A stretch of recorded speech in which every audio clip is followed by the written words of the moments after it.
everybody, Jennifer Donovan here, bringing greetings from the C3 Women's Ministry team. Though we're not able to meet together in person for now, we want to continue to encourage, connect, and bless Knox women in a variety of ways. A year ago, when we chose to consider what it means to live in exile through our theme, Following Jesus Far From Home, Living Counterculturally as Christian Women, we had no idea how very appropriate that theme would be in the spring of 2020. I'm reminded of the Old Testament prophet Jeremiah, who not only brought God's spoken word to God's people, but also was sometimes called to enact the very word that he was bringing so that the people would understand it in crystal clear ways.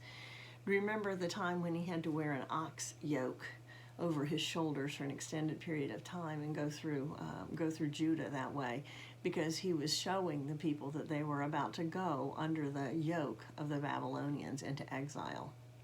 Well, there is a sense that we are living our lives during this time of COVID-19 pandemic in exile, in our own homes, separated from each other and the culture at large. Right now, we're seeking ways to live faithfully, even as we long for rhythms of church and work and family to return to normal.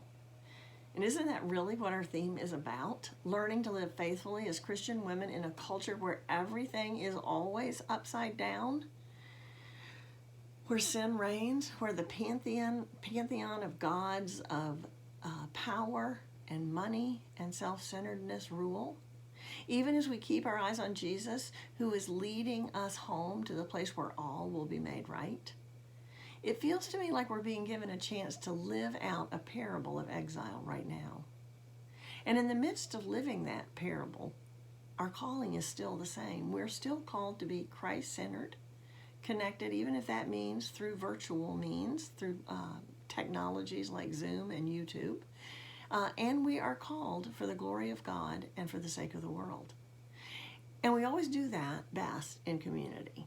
So I want to tell you about some upcoming opportunities that we hope will encourage and empower you to live a life that counterculturally portrays kingdom values like patience, confidence, contentment, hope, and joy, and neighbor love in the midst of a world where our headlines invite us to fear, grumble, despair, and self-protect by hoarding things like toilet paper and bread and cleaning supplies.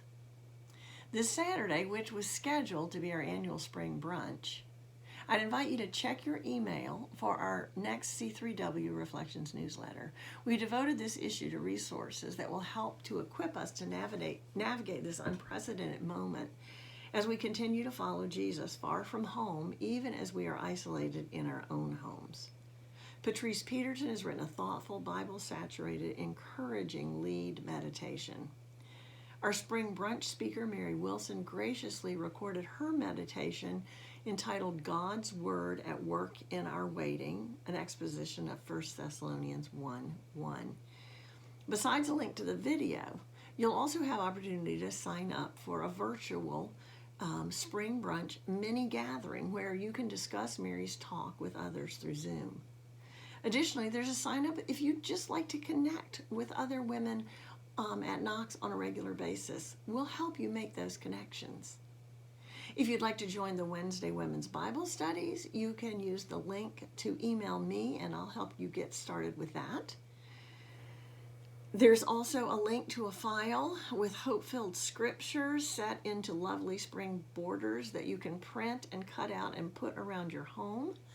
The rest of the newsletter is chock full of resources from a wide variety of sources that provide thoughtful articles, audio and video podcasts.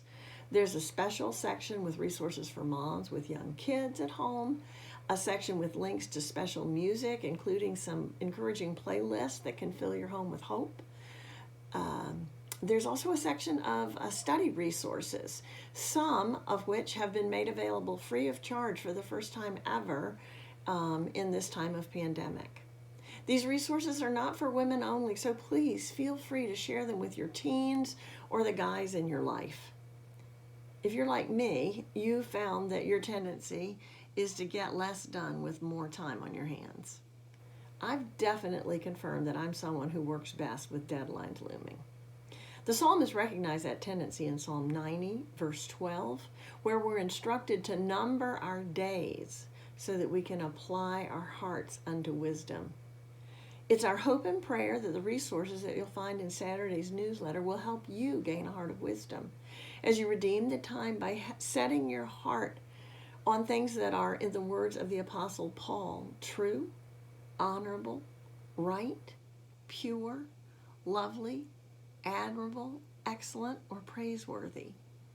As you think on these things, may you find ways to love God and neighbor counterculturally as you follow Jesus far from home. Grace and peace to each of you.